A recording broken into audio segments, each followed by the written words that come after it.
கர்த்தராகிய இயேசு கிறிஸ்துவின் நாமத்தினாலே உங்களுக்கு கிருபையும் சமாதானமும் உண்டாவதாக. நம்முடைய தேவனுக்கு ஒப்பான ஒரு தெய்வம் இல்லை.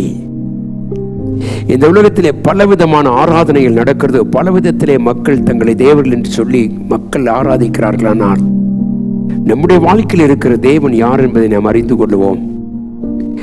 காலையில் நம்முடைய ஆராதனை இயேசு ஒருவருக்கே என்பதை நாம் அறிந்து கர்த்தரை துதிப்போமானால் உன் ஜீவனுள்ள நாளெல்லாம் இந்த தேவன் உன்னை மேன்மையாகவே வைப்பார்.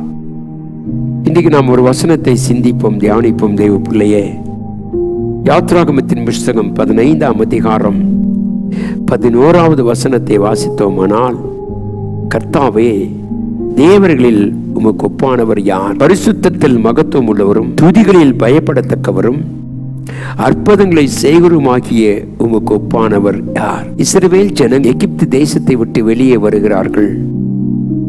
அவர்களை பயப்படுத்தும்படியாக, பயமுறுத்தும்படியாக, அவர்களை மீண்டும் தங்கள் தேசத்துக்கு அழைத்து போகும்படியாக பார்வோன் வருகிறான்.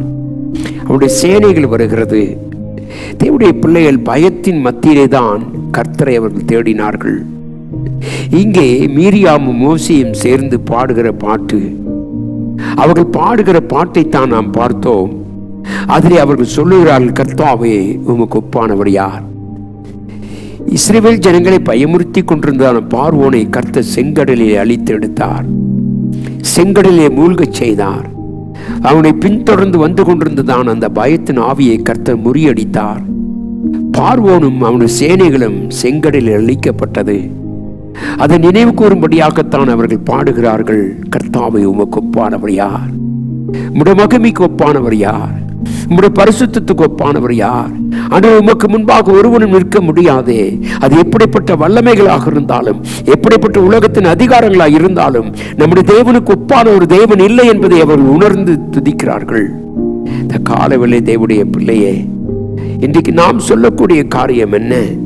நம்முடைய ஆண்டவருக்கு ஒப்பான ஒரு தேவன் இல்லை என்பதை நாம் பார்க்கிறோம். என்றால் நம்முடைய ஆண்டவர் சொன்னதை செய்து முடிக்கிறவர். ஆண்டவர் சொல்றார், இன்றைக்கு பார்க்கிற இந்த எகிப்தினை இனி நீ பார்ப்பதில்லை. அந்த வார்த்தையை கர்த்தர் நிறைவேற்றும்படியாகவே தேவனாய் கர்த்தர் இஸ்ரவேல் ஜனங்களை அழைத்து கொண்டு வந்து இப்படிப்பட்ட காரியத்தை கர்த்தர் செய்தார். இதை கேட்டுக்கொண்டிருக்கிறேன் தேவ பிள்ளையே, இன்றைக்கு இயேசு கிறிஸ்துவின் நாமம் எல்லா நாமத்துக்கும் மேலான நாமம். நம்முடைய ஆண்டவராகிய தேவனாகிய கர்த்தருடைய வல்லமைக்கு ஒப்பானவர் யாரும் இல்லை. உபாகமத்தின் புஸ்தகம் 3ஆம் அதிகாரம் 24 வாசிக்கும் பொழுது, கர்த்தராகிய ஆண்டவரே, நீர் உமது அடியனுக்கு உமது மகத்துவத்தையும் உம்முடைய வல்லமையும் உம்முடைய கரத்தையும் காண்பிக்க தொடங்கினீர்.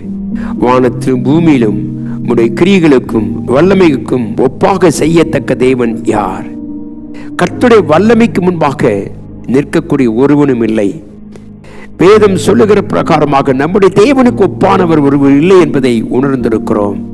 இந்த காலையிலே இதை கேட்டுக்கொண்டிருக்கிறேன் அருமையான தேவ பிள்ளை, யூடியூப் நேயர்களே, கர்த்தருக்கு ஒப்பான ஒருவர் இல்லை இந்த உலகத்துல. அவர் சகலத்தையும் நமக்காக செய்திருக்கிறார். ஆகவேதான் நானும் நீங்களும் கர்த்தரை மகிமைப்படுத்தும் சொல்ல, கர்த்தாவே, உமக்கு ஒப்பான தேவன் இல்லை. உன்னுடைய வாழ்க்கையை ஆராய்ந்து பார். இதுவரைக்கும் நடத்தி வந்தவர், இதுவரைக்கும் அநேக காரியத்தில் உனக்கு உதவி செய்த தேவன், இவரை போல் ஒரு தேவன் இல்லை. என கண்பான தெய்வ பிள்ளையே, இந்த கால வேளையிலே நம்முடைய வாழ்க்கை தேவனோடு இணைந்திருக்கிறதா? இன்றைக்கு சிந்தித்து பாருங்கள். இஸ்ரவேல் ஜனங்கள் சொல்லுகிறார்கள், பாடி கர்த்தரை துதிக்கிறான், கர்த்தரை மகிமைப்படுத்துகிறான் என்றால் எகிப்தின் ஜனங்களையும் அவருடைய சேனைகளையும் கர்த்தர் கலங்கடித்து அவர்கள் செங்கடலில் அவர்களை ஆழ்த்தின தேவன் இன்னும் ஜீவிக்கிறவர். அவருக்கு ஒப்பான தேவன் ஒருவருமே இல்லை. அவருக்கு நிகரானவர் ஒருவரும் இல்லை. அவருடைய நாமத்துக்கு மேலாக எந்த நாமமும் இல்லை என்பதை நாம் உணர்ந்திருக்கிறோம். ஏனென்றால் அவர் உன்னை அழைத்தவர் உண்மையுள்ளவர். உனக்கு கர்த்தர் மகிமையான காரியங்களை கர்த்தர் செய்திருக்கிறார். ஆகவே நாம் சொல்லக்கூடிய காரியம் அதுதான்.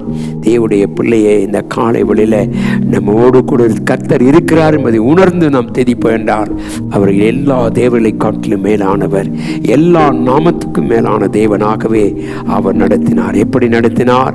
வனாந்தரத்திலே ஒரு குறை இல்லாமல் கர்த்தர் நடத்தினார். அவருடைய தேவைகள் எல்லாம் சந்தித்தார். அவருடைய குறைகள் எல்லாம் கர்த்தர் மாற்றி அவர்களை ஆசீர்வாதத்திலே நடத்தி கர்த்தர் கொண்டு வந்தார். இந்த காலவெல்லை இந்த தேவனாகிய கர்த்தரை நீ நம்பியிருப்பாயனால், அவரை முற்றிலுமாய் நீ கர்த்தரை துதிக்க பழகுவாயனால், இந்த தேவனுக்கு ஒப்பான தேவன் ஒருவரும் இல்லை. உன்னை ஆசீர்வதித்து கனப்படுத்த அவர் போதுமானவராக இருக்கிறார். இந்த நம்பிக்கையோடு நாம் ஒவ்வொரு நாளையும் நாம் தேவனோடு இணைந்து செயல்படுவோம். கர்த்தர் பெரிய காரியங்களை கர்த்தர் செய்வாராக. ஆமென். எங்கள் நல்ல தகப்பனே, இந்த காலவெளியில் உமக்கு நிகரான ஒரு தேவன் இல்லையப்பா. உமக்கு உத்தமமான ஒரு தேவன் இல்லை ஆண்டவரே. உமக்கு ஒப்பான தேவன் இல்லையப்பா. இந்த காலையிலே அந்த தேவன் எங்களோடு கூட இருக்கிறதுக்காய் ஸ்தோத்திரம். எங்கள் வாழ்க்கையில, எங்கள் குடும்பத்தில், எங்கள் சபையில, எங்கள் தனிப்பட்ட ஜீவியத்தில் நீர் எங்களுக்கு கொடுத்திருக்கிற சகல ஆசீர்வாதங்களுக்காய் ஸ்தோத்திரம். ஆசீர்வதித்து கனப்படுத்தி பாதுகாக்கும்படியாய் இயேசுவின் நாமத்தில் ஜெபிக்கிறேன் அன்பின் நல்ல தகப்பனே. ஆமென். தேவன் நம்மை ஆசீர்வதிப்பாராக. ஆமென்.